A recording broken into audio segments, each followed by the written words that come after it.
that can respect the rights of all the other citizens.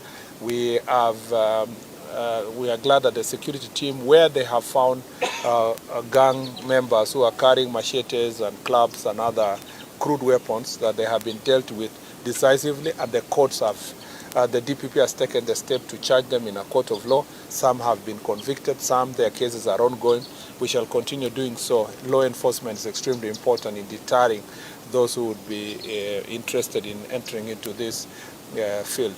I'm happy also because of there are farming activities here, and there are many other economic activities, markets, and the government has invested heavily in this county in terms of roads, in terms of markets, in terms of revitalization of lake-related projects. And we need to just continue working together. There is a good, close working relationship between county and national government, and between the elected leaders and the national administration. And we are encouraging this to continue. Our objective is to ensure that Jukwaa Usalama is not one-off meeting where the cabinet secretary comes to visit here, but it should also include, and we want to institutionalize within the bottom-up economic transformation agenda as a mechanism of resolving cases that are bothering the people of this county, the last county and every part of the country.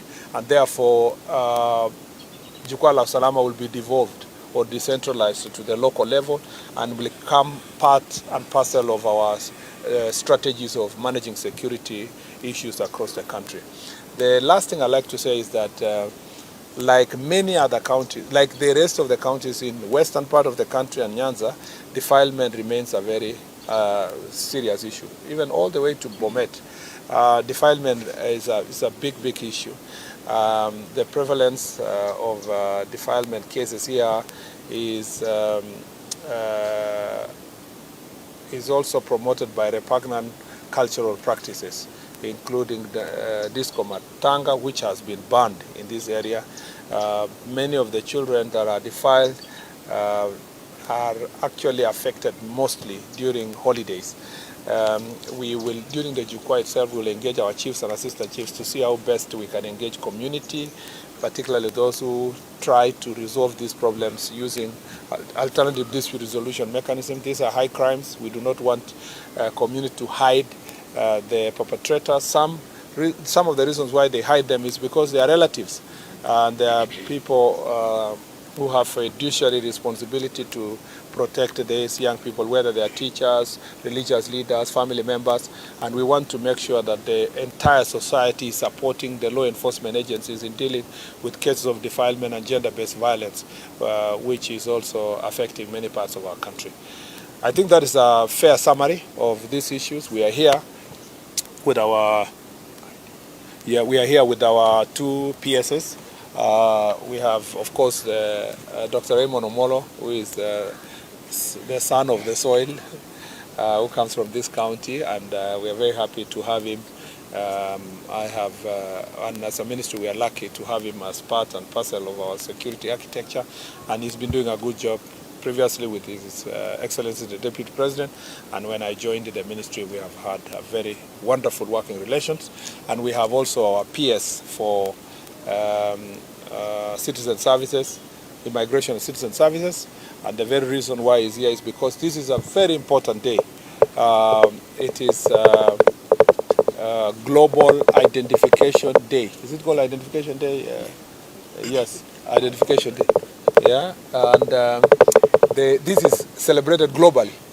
And after this, we are going to 1 hour before we start our Jukwaa process to celebrate this National ID Day. There are so many people. It's estimated that over 1 million people in Kenya of adult age, and I'm not talking about those who have just turned 18, 19, 20. I'm saying people who are 30, 40, who have not taken ID.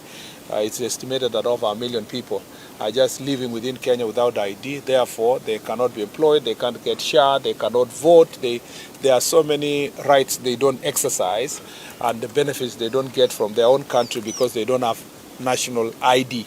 And it's important that we emphasize this fact and ask many Kenyans to work together to make sure that everybody gets their is identified so that they can get right services. The discussion we are going to have with chiefs and assistant chiefs, who are actually the chiefs are the ones who play a critical role in recommending persons for identification, is that this exercise, they must walk around all their locations to identifying these people and helping them access these services, including those who are vulnerable, like persons with disabilities. Some of them are just being hidden by family members and they are not recognized and identified, and they could have as easily benefited from the support that government extends to persons with disabilities. So, and I think that is all. That is enough for now, because we have a lot of content that will come from the next two forums. And but of course, I am happy to take questions, like three questions. Yeah, introduce yourself and media house. My name is Eric. Okay. You talked about security today. There has been a public outcry over security harassment by the Kenya Police. Yes. Then number two, there has been assault and attack publicly to particular members of the police. A case recently was an attack. One of us was assaulted and attacked. Maybe as a security. Let me start with the one for attacking journalists. This is the very problem we're dealing with of goons and gangs. And it was a very unfortunate situation that some of government officials have been implicated at the county level. We appreciate the fact that the governor has taken administrative action. And the other enforcement-related actions are ongoing. And as I said earlier, this kind of cooperation is really welcomed when the leaders are recognizing that gangs and goons are not useful for our security and for our development and also for our politics. And we will continue taking very firm action against this. This is not an isolated case for Homabay. It's happening across. In Kisii, for example, we were told that even the gangs had a particular place where they pick people and torture them. And so we will be taking very stern legal action, arresting these people and taking them to court. And we continue requesting for cooperation of our judiciary to make sure that they get severest punishment and the process, the trials are expedited so that people can get justice. On the question of beach, we continue having many challenges, by the way. The BMUs are really helping us. The beach management units are helping us in security operation and manning the lake and so forth. But we also have challenges because those are the areas where contrabands are being brought in, and including drugs. And therefore, what is called harassment sometimes is when the Coast Guards take very stern action. But and we need to improve that support. So maybe we need meetings between the fishermen and the law enforcement agencies along the lake, and we need understanding and cooperation from the beach management unit and members. But of course, where cases are very viable of unjustified use of force, where people are asking for bribes, or any illegalities committed by law enforcement agencies, we encourage members of public to report them, either to the IG or the higher command, or also to IPOA, because we have a responsibility. There is a civilian oversight insofar as the action or inaction on the part of the police. Two more, if there is any. I have a question. No. My name is Jukwaa. I work at KBC. A while back,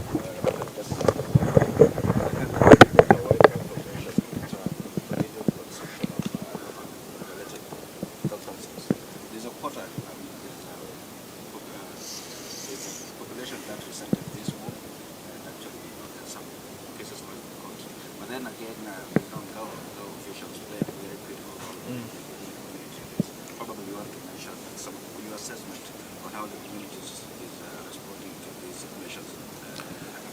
I think that by and large, not just in Homabay, but across the country, the Kenyan population is extremely supportive of these serious regulations, step towards regulating illicit alcohol and drugs.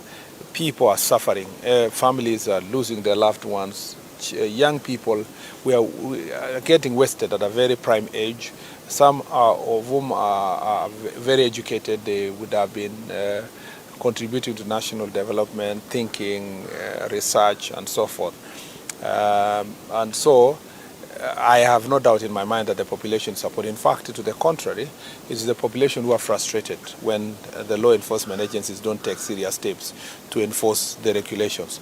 And that's why I told you that we are insisting on multi-agency approach to make sure that this is done. And through Jukwaa Usalama, we want to engage the wananchi to ensure that there is greater support, and particularly the chiefs and assistant chiefs and the OCSs work together so that they can be able to get rid of this menace. Last one. I think we are generally in good place because we have many of the forum. Alepias, you want to say something now that you are at home? Yeah. Yeah. No, Waziri, I think we are looking forward to engage the people of Homabay at the Jukwaa Usalama forums. But also, most importantly, just to re-emphasize the fact that it's a World Identification Day, and there's a huge population, even in Homabay, of people who ordinarily should be having identification. And identification is not just the one you attain at age 18, even for those who are disabled, as well as the children. Not all children are being born in health facilities. Of course, the county government has done quite a bit to try and address that gap. Then maybe lastly is just the need for more collaboration between the leaders and the people so that we address some of the security concerns. There's already a lot of investment that the government is putting on or putting up in Homabay.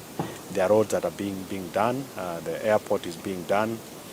There are beach landing sites being done, quite a lot, electricity connection, and it will be good to, as we engage on the Jukwaa Usalama, to hear where there are gaps and how best we can be able to work together.